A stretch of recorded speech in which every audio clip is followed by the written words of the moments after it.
setiap umat itu ada fitnahnya, ada cobaannya. Dan Rasulullah mengatakan, cobaan yang Allah berikan kepada umatku adalah harta. Aceh Explore menampilkan halaqah dari Masjid Raya Baitur Rahman Banda Aceh. Subscribe, komen, like, dan share. Bismillahirrahmanirrahim. Assalamualaikum warahmatullahi wabarakatuh. Alhamdulillahi rabbil alamin wal aqibatu lil muttaqin wa la udwana illa 'alal zalimin. Asyhadu an la ilaha illallah wahdahu la syarikalah wa asyhadu anna sayyidana wa nabiyyana Muhammad sallallahu alaihi wasallam.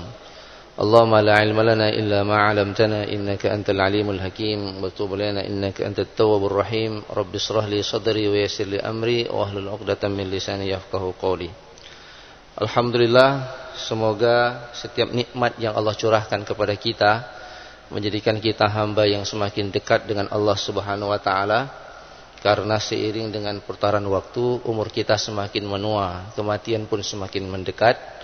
Mudah-mudahan apapun yang Allah berikan kepada kita, nikmat yang sedang kita nikmati, nikmat yang sudah kita nikmati, dan juga nikmat yang insya Allah akan kita nikmati, semakin menambah amal soleh kita. Tidak ada umur yang kita sia-siakan untuk melakukan maksiat, sehingga kita berdoa selalu mudah-mudahan ketika Allah mengambil nyawa kita, kita meninggal dalam husnul khatimah. Salawat dan salam juga kita sanjung sajikan ke pangkuan junjungan kita baginda Nabi besar Muhammad sallallahu alaihi wasallam, Rasul yang menjadi uswah dan qudwah dalam kita meniti kehidupan di atas dunia ini.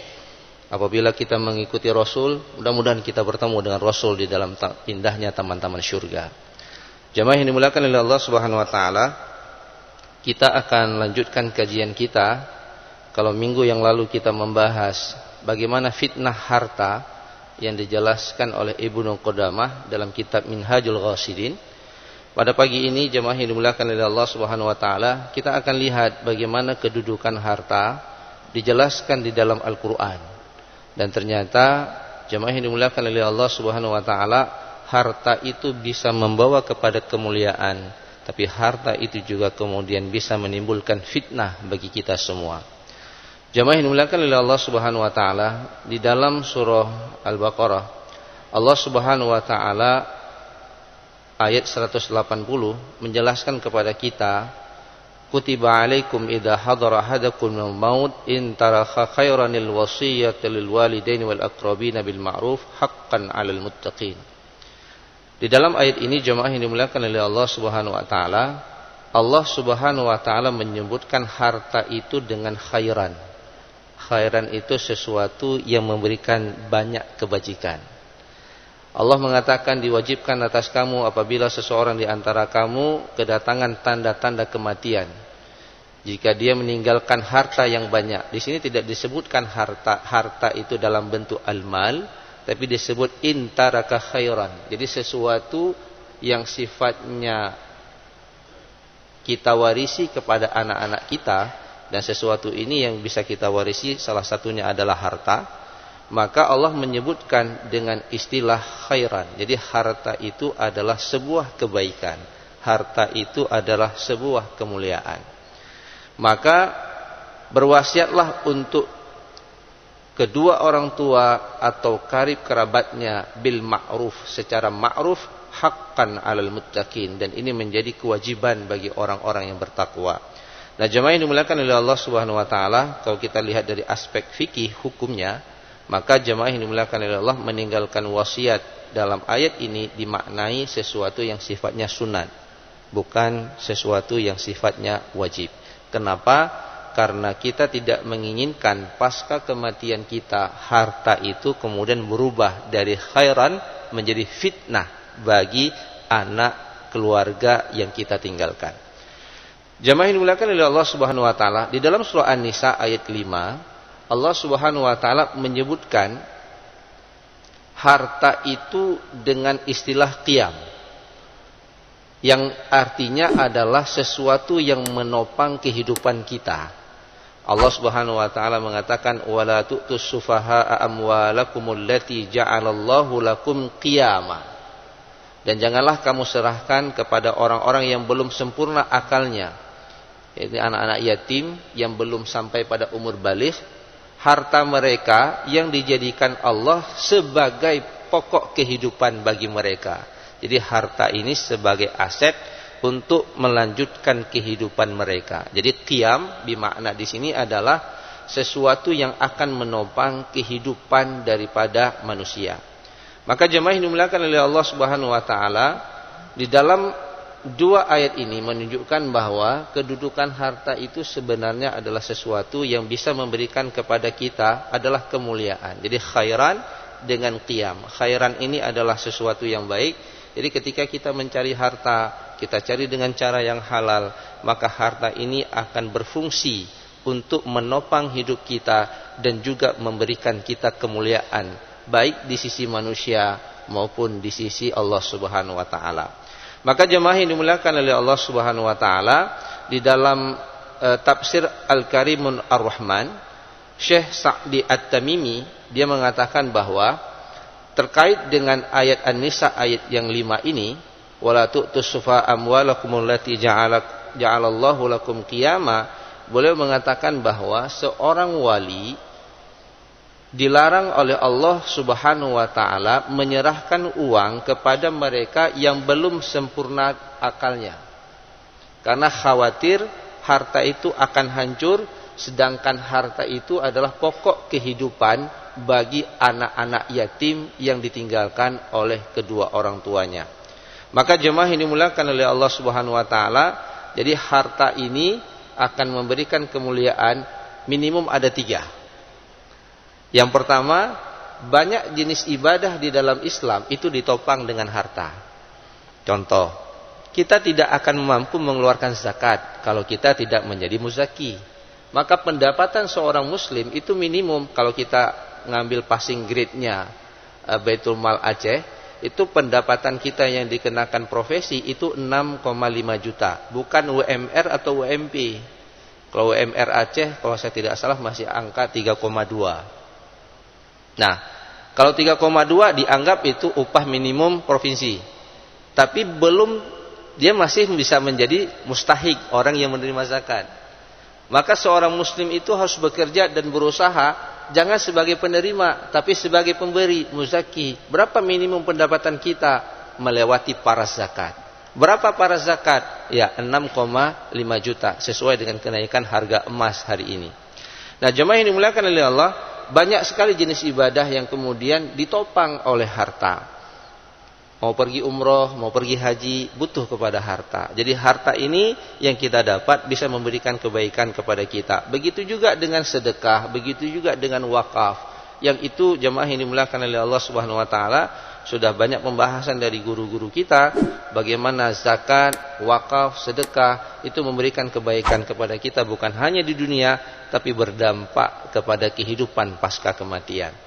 Jemaah yang dimuliakan oleh Allah Subhanahu wa taala, begitu juga harta ini akan membuat hubungan kita dengan Allah semakin kuat. Karena dengan adanya harta, jemaah yang dimuliakan oleh Allah Subhanahu wa taala, kita bisa mempraktekkan semua ibadah yang diperintahkan oleh Allah yang itu tidak bisa dilakukan oleh mereka yang tidak punya harta. Maka satu hari dalam satu kisah ada sahabat itu ngelapor sama Rasulullah. Mereka itu ahlus suffah. Jadi para sahabat yang taat sekali kepada Allah dan Rasulnya, mereka itu sering duduk di dekat makam Rasulullah. Kalau sekarang ini kalau ada Raudhah, ada makam Rasulullah, itu di belakang Raudhah ada tempat yang ditinggikan. Itu ahlus suffah duduknya di situ. Mereka hanya berzikir. Tapi mereka satu hari protes kepada Rasulullah. Ya Rasulullah, kami cemburu kepada saudara-saudara kami yang punya harta. Kenapa kata Rasulullah? Mereka ibadah, kami ibadah. Mereka sholat subuh, kami sholat subuh.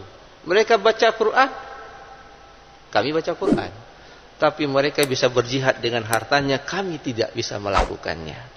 Sama sebagai kita hari ini. Kita hadir di masjid ini, sama-sama sholat kan? Tapi ketika lewat celeng, beda itu masalahnya. Berapa uang yang dimasukkan ke dalam celeng, itu sedikit yang kemudian membedakan antara kita yang datang sholat subuh berinfak dengan 5.000, kita yang sholat subuh berinfak dengan 50.000, kita yang sholat subuh transfer infak 500.000. Kedudukannya pasti akan beda dari sisi Allah Subhanahu wa taala. Inilah kemudian Rasulullah SAW mengatakan, ni'mal malus shalih lil mar'is shalih. bahwa sebaik-baik harta adalah harta yang dimiliki oleh orang-orang yang soleh. Nah, jemaah yang dimuliakan oleh Allah Subhanahu wa taala, tapi kemudian Allah ingatkan di sisi lain bahwa harta itu juga bisa menjadi fitnah bagi kita. Di dalam Al-Qur'an surah Al-Anfal ayat 28, Allah Subhanahu wa taala mengingatkan kita, wa'lamu annama amwalukum wa auladukum fitnah wa annallaha indahu ajrun azim.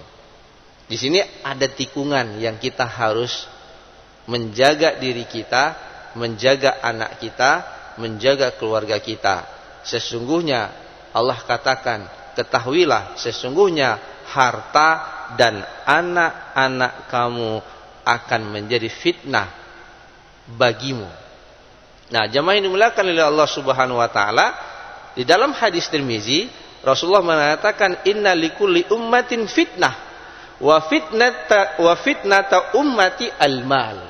Rasulullah SAW mengatakan, setiap umat itu ada fitnahnya, ada cobaannya, dan Rasulullah mengatakan cobaan yang Allah berikan kepada umatku adalah harta. Maka di dalam hadis yang lain Rasulullah SAW mengatakan, yang aku takutkan kepada kalian bukan kemiskinan. Yang aku takutkan kepada kalian wahai sahabatku, ketika dunia ini ditundukkan kepadamu, harta berlimpah ruah ada di sisimu, maka kamu akan saling merebut, saling menjatuhkan di antara sesama kamu. Maka aku sangat takut dengan fitnah harta. Nah, jemaah yang dimuliakan oleh Allah, di sisi lain Allah menjelaskan Al-Quran, di dalam Al-Quran bahwa harta itu bisa membawa kepada kebaikan. Tapi di sisi yang lain, jemaah yang dimuliakan oleh Allah Subhanahu wa taala, bahwa harta itu kemudian bisa menyebabkan fitnah bagi kehidupan kita. Nah, jemaah yang dimuliakan oleh Allah Subhanahu wa taala, di dalam hadis Rasulullah SAW ini juga mengatakan, hadis yang diriwayatkan oleh Ahmad, Rasulullah SAW mengatakan, tidaklah dua serigala yang lapar lalu dia menghampiri seekor kambing, itu lebih berbahaya baginya dari ambisi seseorang untuk mendapatkan harta yang kemudian merusak kedudukan agamanya. Nah, jemaah yang dimuliakan oleh Allah, ini tikungan kita bagi orang-orang Aceh hari ini. Nah, jemaah yang dimuliakan oleh Allah Subhanahu wa taala, apa tikungannya? Hari ini keinginan kita untuk mengimplementasi konon lembaga keuangan syariah. Kita harus bersabar, ada proses. Ketika kita ingin menerapkan Islam secara sempurna, terkadang itu tidak bisa secara serta-merta. Kalau kita dalam beribadah mudah. Kalau kita nggak dikasih sholat di masjid ini, kita bisa pindah ke masjid yang lain. Tapi ketika kita masuk dalam aspek ekonomi, ternyata tidak serta-merta sesuatu yang sifatnya perlakuan ekonomi itu akan mudah dilakukan dalam waktu yang dekat. Itu butuh waktu dan proses. Nah, jemaah yang dimuliakan oleh Allah Subhanahu wa taala, jangan kemudian ada keinginan kita ketika Allah Subhanahu wa taala memberikan keberkahan kepada bumi Aceh ini dengan hadirnya lembaga keuangan syariah yang membuka ruang bagi kita untuk melaksanakan Islam secara sempurna dalam praktek keuangan, yang hari ini tidak ada lagi praktek riba yang berputar di sisi lembaga keuangan. Walaupun di sisi yang lain kemudian juga semakin banyak. Apa itu? Rentenir. Ini menjadi tantangan kita juga. Maka jangan pernah halalkan kita untuk mendapatkan harta dengan menghalalkan segala cara. Ini juga fitnah. Jadi fitnah ini akan menjadi ujian bagi kita. Kalau ada pengusaha eksportir misalnya tidak bisa melakukan transfer uang ataupun melakukan transaksi internasional, dia harus berpikir, dia harus bersabar, mencari solusi, mengajak lembaga keuangan syariah bersama-sama mencari solusi. Dan saya tahu hari ini sudah dilakukan oleh teman-teman dari lembaga keuangan syariah untuk memberikan jalan keluar yang terbaik bagi para pengusaha. Karena saya teringat, satu hari ada seorang sahabat, dia ini profesinya itu mencuri. Lalu kemudian dia mendengar hadis Rasulullah SAW, barang siapa yang meninggalkan sesuatu itu dalam keadaan haram, sesuatu dalam keadaan haram, maka kemudian Allah akan memberikan sesuatu itu dalam keadaan halal. Butuh kesabaran. Lalu kemudian setelah dia mendengar hadis ini, dia keluar malam itu. Karena memang muyul dia, kecenderungan dia mencuri itu sudah nggak bisa, udah duduk di badan. Kalau nak curi, nak enak badan malam itu. Karena kemampuannya pun hebat sekali dia. Akhirnya dia satroni sebuah rumah. Ada satu rumah milik seorang janda yang punya harta yang baru ditinggalkan oleh suaminya. Lalu dia masuk ke dalam rumah itu karena kepiawaian dia untuk membongkar rumah, dia masuk. Lalu ketika dia masuk, jemaah yang dimuliakan oleh Allah Subhanahu wa taala, dia membuka pintu dan melihat ada seorang wanita yang sedang tertidur. Muncul nafsu birahinya untuk memperkosanya, menzinainya. Ketika dia sudah ingin menjamah wanita ini, dia teringat dengan hadis Rasul, barang siapa yang meninggalkan sesuatu dalam keadaan haram, dia akan mendapatkan sesuatu itu dalam keadaan halal. Bergetar hatinya, dia tinggalkan perbuatan itu. Dia keluar dari rumahnya, dari kamar tersebut, dia buka lemarinya. Dia satroni rumah itu, ternyata dia mendapatkan ada emas dan harta yang ditinggalkan di dalam lemari tersebut. Dia ingin menjarah dan mengambilnya, maka jemaah yang dimuliakan oleh Allah Subhanahu wa taala, dia teringat lagi dengan hadis yang dikatakan oleh Rasul, tinggalkan kamu itu dalam keadaan haram, kamu akan dapatkan dalam keadaan halal. Nggak jadi, Pak. Dan dia ingin memutuskan untuk keluar rumah, tapi perutnya lapar. Dia buka tudung saji, ternyata ada makanan yang masih fresh, belum disentuh. Dan dia ingin memakannya. Tapi ketika dia ingin makan, dia teringat lagi dengan hadis Rasulullah, barang siapa yang meninggalkan sesuatu dalam keadaan haram, dia akan dapatkan dalam keadaan halal. Dia pergi ke Masjid Nabawi, lalu dia menangis di sana. Jamaah yang dimuliakan oleh Allah, di waktu subuh, wanita ini datang bertemu dengan Rasulullah. Lalu dia mengatakan, ya Rasulullah, ada yang aneh terjadi malam ini di rumahku. Apa kata Rasulullah? Ada maling yang masuk ke dalam rumahku, dia bongkar semuanya, tapi tidak ada satupun yang dia ambil. Kemudian Rasulullah berkata, suamimu di mana? Suamiku telah meninggal beberapa waktu yang lalu. Maka kemudian Rasulullah mengatakan, kenapa kamu tidak ingin menikah lagi? Dia mengatakan, kalau engkau yang memilihnya ya Rasulullah, aku mau untuk mendapatkannya. Maka kemudian Rasulullah melihat para sahabat yang ada di dalam masjid. Qadarullah, laki-laki maling itu dipanggil sama Rasulullah. Wahai laki-laki, apakah engkau sudah berkeluarga? Belum ya Rasulullah. Maukah engkau berkeluarga? Ya Rasulullah, kalau engkau yang memilihnya, kenapa aku menolak? Maka kemudian Rasulullah menawarkan wanita ini, lalu terjadilah pernikahan di hadapan Rasulullah sallallahu alaihi wasallam. Terjadi pernikahan. Jamaah yang dimuliakan oleh Allah, setelah pernikahan terjadi, wanita ini mengatakan, abang ada rumah enggak? Enggak ada. Semalam abang iktikaf di masjid. Rumah abang ini masjid. Maka diajaklah pulang. Dan ketika dalam perjalanan, si laki-laki ini semakin berdebar hatinya. Ternyata rumah yang kusatroni semalam adalah rumah perempuan ini. Masya Allah. Coba bayangkan, bang, abang lapar enggak? Abang belum makan dari semalam, karena iktikaf. Adik sudah siapkan makanan semalam, tapi belum ada yang menyentuhnya. Semalam makanan itu masih haram untuk dirinya, paginya makanan itu menjadi halal baginya. Abang punya rumah, tidak ada. Abang punya harta, tidak ada. Udah, harta adik menjadi harta abang.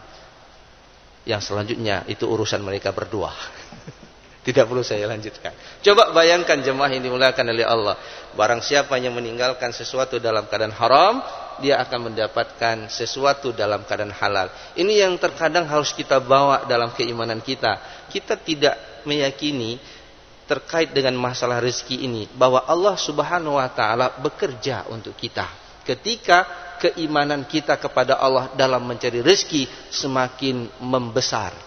Kita iman dengan sholat, kita sholat, tapi iman cari rezeki masih kita halalkan segala cara. Ini yang jadi problem jamaah yang dimuliakan oleh Allah Subhanahu wa taala. Jadi dalam proses mengimplementasikan konon keuangan syariah, membangun ekonomi Aceh yang lebih baik, yang diridhoi oleh Allah Subhanahu wa taala, butuh kontribusi semua.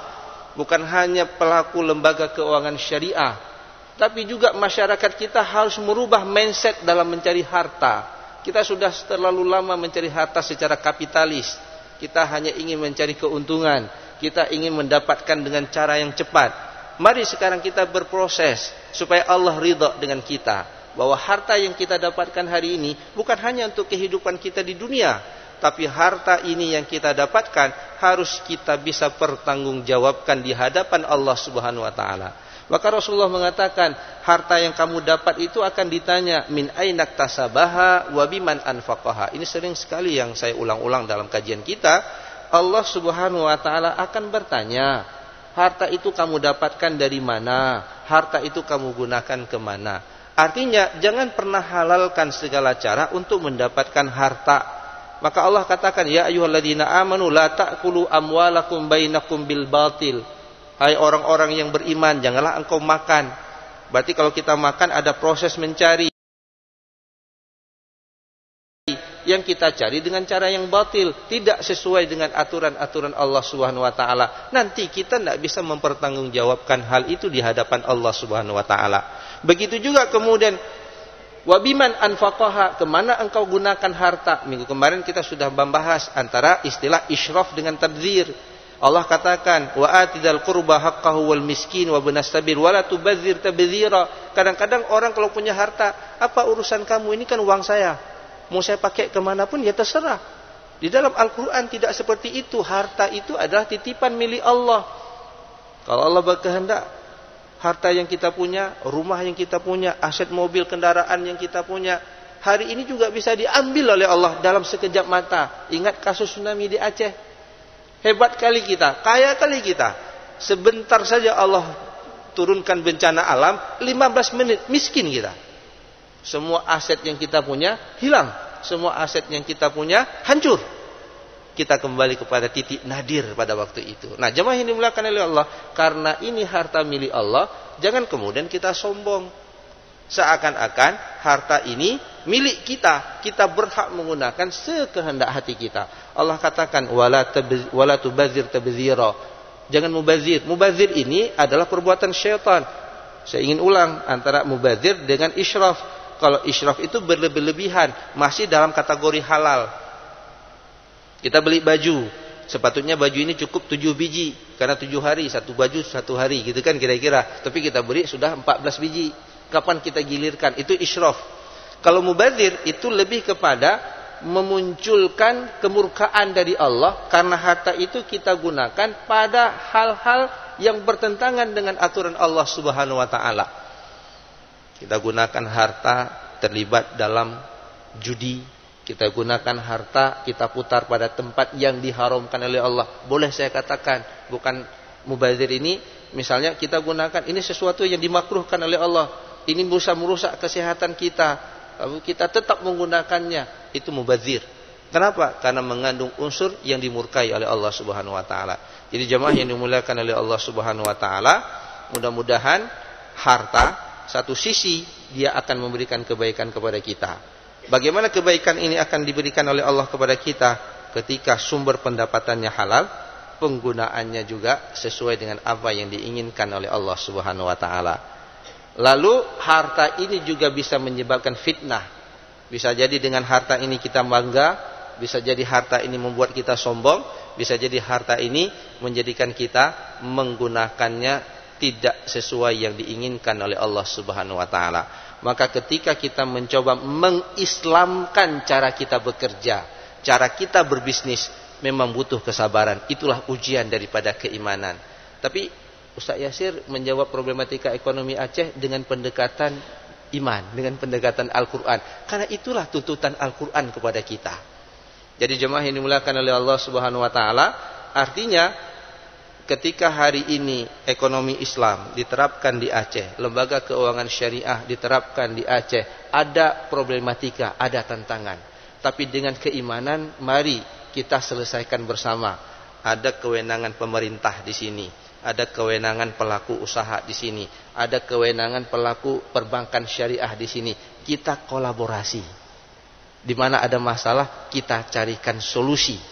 Kita upayakan bersama. Tapi jangan pernah terfikir nikmat yang telah Allah berikan ini membuat kita untuk balik kepada kehidupan jahiliyah.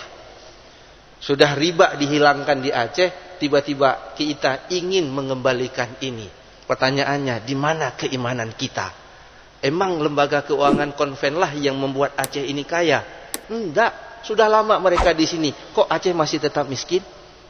Nah, disinilah ujian tikungan keimanan bagi kita.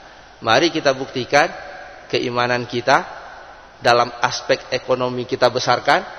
Ada kendala, kita cari kendalinya. Ada kekurangan, mari kita tambal dia, kita kolaborasi, kita bekerja sama. Saya sangat yakin ketika kita sangat yakin dengan keimanan ini, lalu kita berusaha, Allah akan mengurai masalah kita. Bisa jadi Allah datangkan cara-cara yang min haitsu la yahtasib. Karena kenapa? Karena tuntutan iman dan takwa kita kepada Allah. Ya Allah, memang ini ada problem, saya nggak bisa ekspor. Saya harus berangkat ke Medan misalnya untuk melakukan transfer uang. Karena banyak sekali cerita-cerita yang kita dapatkan di media sosial. Tapi kita bersabar. Nanti Allah akan bukakan keberkahan bukan hanya untuk pengusaha, tapi untuk masyarakat Aceh secara umum, untuk menjadikan daerah ini menjadi daerah yang memberikan kebaikan, baldatun thayyibatun wa rabbun ghafur. Negara yang aman, daerah yang sejahtera, Allah ridha sehingga Allah turunkan keampunan kepada kita semua. Siapa yang diampunkan? Sejak dari pemimpin sampai masyarakat miskin mendapatkan dampak kesejahteraannya. Ini yang kita cari. Miskin kita di dunia ini tidak lama, Pak. Ada batas waktunya. 60 tahun mati kita, selesai masalahnya. Tapi kalau kita miskin iman di akhirat, di smackdown sama malaikat, tidak berhenti-berhenti, Pak. Bahwa kehidupan kita sebagai seorang muslim, kita yakini bukan hanya berhenti di dunia ini, tapi kita punya kehidupan setelah kematian. Rasulullah mengatakan, al-kaisu man la nafsahu wa amala lima ba'dal maut. Orang yang cerdas, muslim yang baik, muslim yang cerdas, pengusaha yang cerdas, yang dia bekerja untuk kehidupan setelah kematian. Jadi usahanya itu harus bisa memberikan kebaikan kepada dia pasca kematiannya. Mudah-mudahan kita bisa bersabar, kita bisa berusaha, kita bisa bekerja dan berkolaborasi bersama, kita urai masalah-masalah ekonomi yang belum selesai di Aceh, tentunya dalam bingkai yang diridhai oleh Allah Subhanahu wa taala. Wallahu a'lam bishawab. Hadanallahu wa iyyakum ajmain. Assalamualaikum warahmatullahi wabarakatuh.